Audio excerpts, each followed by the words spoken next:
penghasilannya lebih besar daripada suami-suaminya. Ketika aku akan masuk panti Werda. Berikut ini adalah suasana hati dan perasaan Chi Jinsan, seorang pensiunan sastrawan yang tinggal di Hubei, Cina, ketika akan segera menghuni panti Werda sebagai berikut. Aku akan segera menghuni panti Werda. Kalau tidak terpaksa, aku tidak akan menghuni panti Werda. Tetapi ketika kehidupan ini sudah tidak mampu lagi untuk mengurus diri sendiri, sedangkan anak-anak begitu sibuk bekerja, juga mengurus serta membesarkan cucu, sehingga waktu untuk kita sudah sangat minim sekali. Rasanya ini adalah satu-satunya jalan keluarku. Aku harus berbenah untuk pindah rumah, pindah ke panti Werda. Kondisi dan suasana serta fasilitas panti Werda bagus sekali. Ruang tidur yang bersih, dilengkapi dengan peralatan listrik yang modern dan praktis. Semua sarana hiburan juga lengkap. Menu harian juga enak. Pelayanan juga sangat memadai. Lingkungan sekitar juga cantik, hanya saja tidak murah. Uang pensiunku pasti tidak cukup, tapi aku punya rumahku sendiri. Segera akan aku jual. Oleh karenanya, uang sudah bukan masalah lagi. Untuk melewati masa tuaku, uangku pasti tidak akan habis. Sisa daripadanya, sepeninggalku yang akan datang, biarlah jadi warisan untuk anak-anakku. Anak-anakku sangat berempati. Mereka berkata, harta ayah pakailah untuk kenikmatan ayah sendiri. Jangan merisaukan kami anak-anakmu. Sisanya juga akan kami pertimbangkan untuk masa tua kami juga. Barang di rumahku banyak sekali. Sepanjang kehidupan barang-barangku yang terkumpul lengkap. Dari jarum benang, kotak-kotak penyimpanan, lemari, laci, semuanya terisi penuh dengan barang-barang kebutuhan sehari-hari.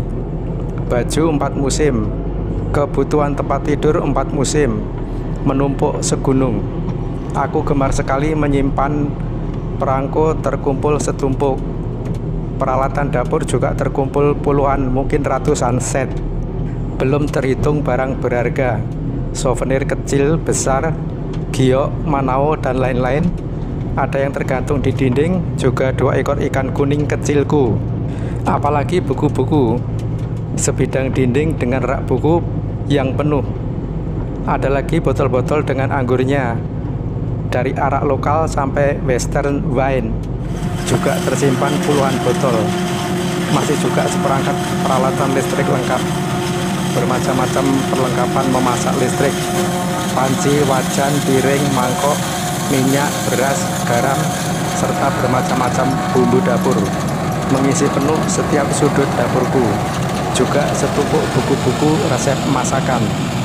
Melihat barang-barang yang banyak sekali seisi rumahku, aku jadi sedih dan gelisah.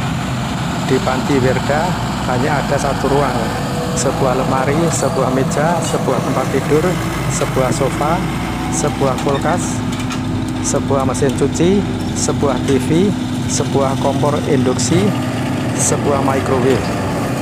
Sama sekali tidak ada tempat untuk menyimpan semua barang-barang berhargaku yang aku kumpulkan sepanjang hidupku. Seketika ini, tiba-tiba saja aku merasa semua barang yang selama ini aku anggap berharga, ternyata semua terlalu berlebih dan terlalu banyak. Barang-barang ini semua sama sekali bukan menjadi bagianku. Aku hanya sekali-sekali saja melihatnya. Bermain dengan barang-barang ini, dipakai sebentar. Barang-barang ini semua kenyataannya adalah milik alam semesta ini. Kita semua hanyalah pengunjung yang datang mampir untuk melihat-lihat. Tiba-tiba saja aku menjadi memahami satu hal. Kenapa Bill Gates mau mendonasikan seluruh hartanya nantinya? Kenapa Ma Weidu mengumumkan akan mendonasikan seluruh koleksi barang antik di museumnya?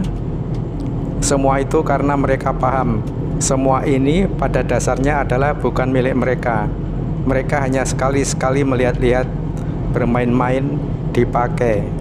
Ketika lahir tidak membawanya, nanti ketika meninggal juga tidak bisa membawanya. Bukankah akan lebih baik bila menorehkan sedikit nama harum, sekaligus beramal dan berdana? Sungguh amat cerdik mereka itu. Sedang seluruh barang-barang yang banyak sekali di dalam rumahku ini sungguh sangat ingin sekali aku donasikan, namun amat sulit melakukannya. Sekarang mau mengurusnya benar-benar jadi masalah rumit. Anak cucu yang bersedia menerimanya hanya 1-2 dengan niat yang terpaksa. Bisa aku bayangkan suasana seperti apa yang akan anak cucuku lakukan pada barang-barang yang aku anggap berharga dan kesayangan ini adalah sebagai berikut. Semua baju-baju, spray, selimut yang pernah aku pakai semuanya akan dibuang. Puluhan buku-buku, album foto kenanganku semua akan dimusnahkan. Sebidang dinding buku-buku berhargaku di lemari akan dijual sebagai barang rombengan, souvenir, dan semua pernik-pernik yang kukumpulkan puluhan tahun dianggap tidak berkenan akan disingkirkan semua. Perabot kayu merah yang tidak berguna dijual dengan harga murah. Seperti akhir cerita dari Loteng Merah, yang tertinggal adalah semuanya kosong, sangat bersih. Akhirnya aku pandang tumpukan baju-bajuku yang menumpuk seperti gunung. Aku hanya mengambil beberapa potong yang paling sering dan paling nyaman aku pakai. Perlengkapan dapur, aku hanya mengambil wajan dan ember. Buku aku ambil yang benar-benar masih layak dan pantas dilihat lagi. Pecah belah, ku bawa 1 set cangkir untuk minum teh. Ku ambil identitas diriku, surat pensiunku, kartu berobat, buku rekening bank, tentu saja kartu ATM-ku. Cukup sudah. Semua harta yang ada di rumahku, aku akan meninggalkannya. Aku pamit dengan tetanggaku. Aku berlutut di depan pintu rumahku dan menyembah 3 kali. Aku kembalikan rumahku ini kepada dunia ini.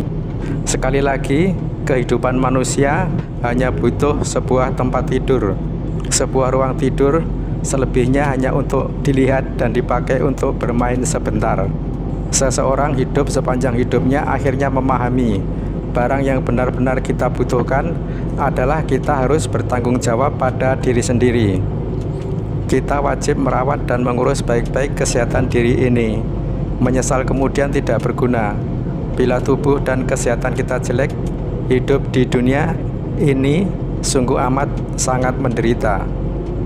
Bapak, Ibu, Saudara, dan Saudari, dari suasana hati dan perasaan Ci Jinsan tadi dapat disimpulkan bahwa buat seseorang yang hidup di dunia ini, sebenarnya barang yang dibutuhkan itu tidak banyak. Janganlah karena barang-barang yang berlebihan menjerat langkah kita untuk happy. Buat Anda-Anda yang berusia 60 tahun ke atas, sangat patut untuk merenungkan video ini baik-baik. Perjalanan terakhir dalam tahap kehidupan ini akan dijalani seperti apa? Lupakan semua impian dan beban kemelekatan.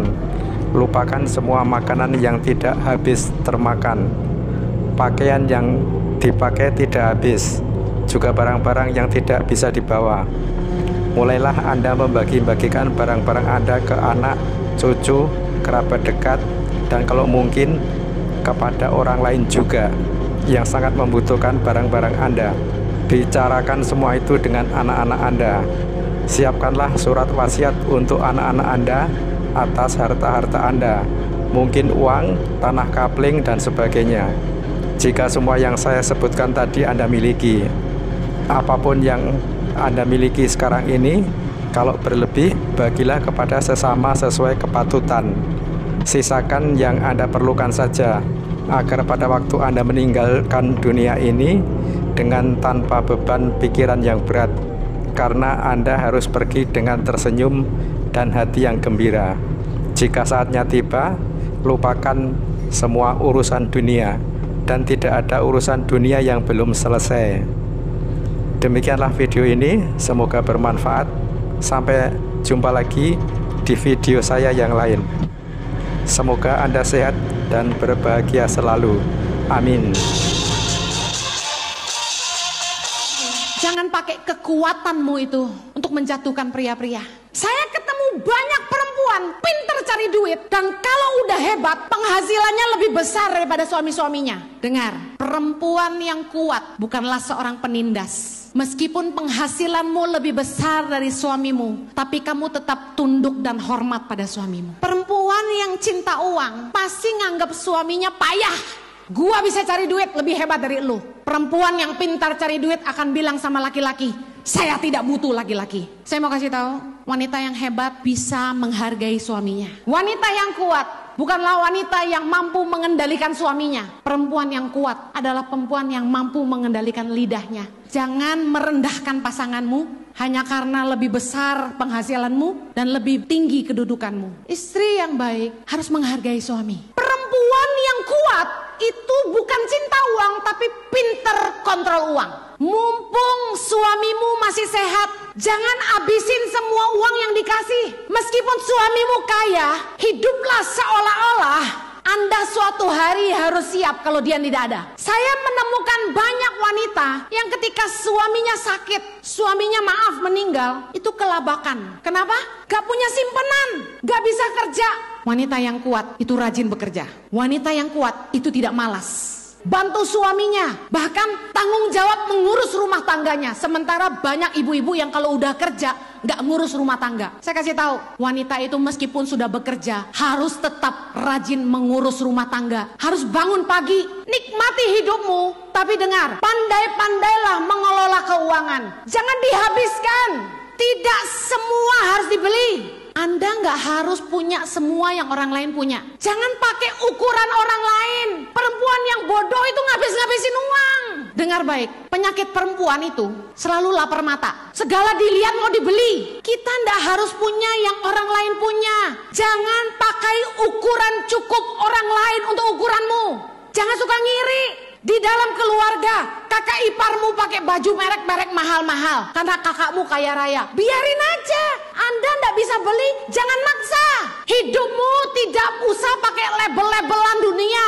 Hidupmu itu labelnya kerajaan sorga. Harga diri kita tidak ditentukan dari mahal murahnya tas kita. Karya-karya terbaik kita itu yang orang lihat. Pelayanan yang Tuhan kerjakan lewat hidup kita itu yang orang lihat, bukan berapa mahal tas kita. Jangan kemakan gengsi. Jangan iri lihat orang lain punya apa. Saya percaya wanita yang kuat itu bukannya ngabis-ngabisin duit, tapi justru pinter ngelola duit. Amin.